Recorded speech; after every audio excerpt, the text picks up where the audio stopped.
Сәлеметсіздер ме, құрметті ұстаздар және бірінші сынып оқушылары.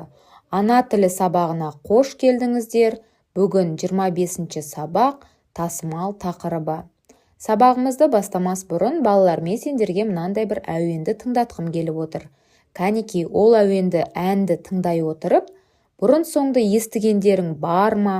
Ол әуенді кімдер айтады, кімге арнап айтады? Ойланып отырыңдаршы. Кәнекей, ендеше тыңдайық. Әлди ақ бөпем, сендей сәби жоқ көкем, анам әкем дейсің бе, тілің тәтті екен. Әлди ақ еркем, бой жетерсің сен ертең, мақтанышы елімнің өзің бол еркем. Балалар, дұрыс айтасыңдар, бұл бесік жыры деп аталады. Оны аналар, әжелер айтады. Кішкентай сәбилерге арнап айтылатын ән.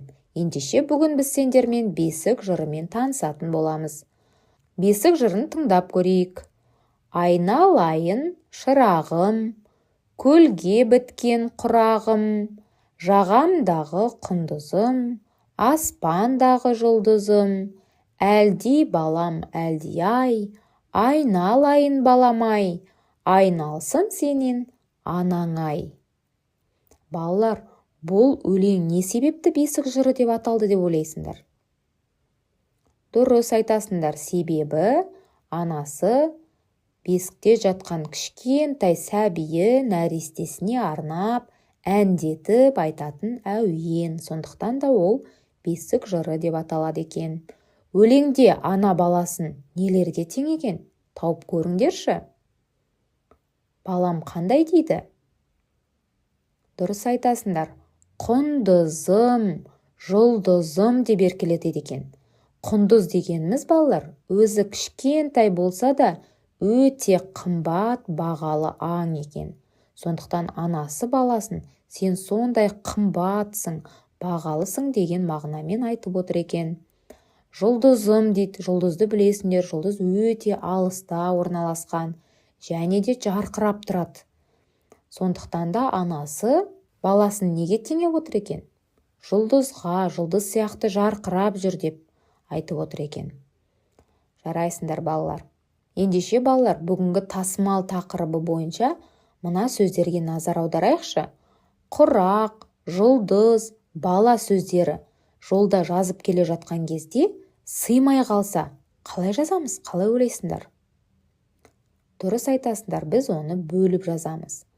Жазу жолына сыймаған сөз буынға бөлініп тасымалданады. Сөздердің тасымалданбаған бөлігінен соң сызықша, яғни дефис қойылады. Мысалы, ұстаз, дәрігер, дәрігер. Кейбір сөздерді бірнеше буынға бөлетіндіктен біз оны тасымалды бірнеше түрлі етіп тасымалдай алады екенбіз. Мысалға, құрақ деген сөзді буынға бөлетін болсақ, құрақ деп бөлеміз, сонда біз оны қалай тасымалдайды екенбіз? Бірінші бөлігін қо, екінші бөлігін астына рақ деп тасымалдайды екенбіз. Жұлдыз сөзін буынға бөлеміз.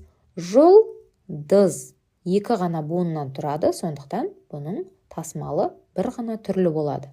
Жұлдыз. Бала сөзін буынға бөліп аламыз. Бала. Бала сөзінде екі ғана буын болғандықтан, ода тасымал түрі біреу ғана болады. Бала. Келесі балалар, үшінші жаттығуға назар аударайық. Жұмбақты оқы, шешуін айт. Даладай кімнің пейілі, данадай кімнің мейірі. Балалар, қалай ойлайсыңдар? Мейірімді, дана, өзі пейілі кең, ақ жарқын, ақ көңіл ең сендерге жақын адам ол кім? Дұрыс айтасыңдар, ол біздің анамыз, иә? Яғни жұмбақтың шешуі ана екен. Ендігі жұмысымыз, балалар, дәптермен жұмыс. Дәптерде с дауыссыз дыбысын, бас әрпін және кіші әрпін көркем етіп жазып шығамыз. Жазып болғаннан кейін екінші жаттығуға назар аударамыз. сөздерді тасымалдау белгісін қойып, көшіріп жаз. Тасымалдау белгісі дегеніміз, яғни дефис қойып, е? Мысалға, құрақтар сөзі. Құрақтар сөзін буынға бөлейікші. Құрақтар. Неше буын бар? 3 буын бар. 3 буын болатын болса, оның тасымал түрі 2. Мысалы, біріншісі құрақтар деп тасымалдасақ, екіншісі құрақтар. Келесі құндыз сөзін тасымалдап көрейік. Құн, бірінші буынға бөліп аламыз. Құндыз, яғни бұл сөзде 2 ғана буын болғандықтан, бір ғана тасымал түрі болады. Құндыз деп тасымалдайды екеміз. Жұлдызша, жұлдызша сөзін буынға бөлейік. Жұлдызша, 3 буын бар. 3 буын болса, сөзде 2 түрлі тасымал бар деген сөз. Біріншісі жұлдызша, екіншісі жұлдызша. Соңғы сөзіміз бала сөзі. Бала сөзін буынға бөлеміз. Бала.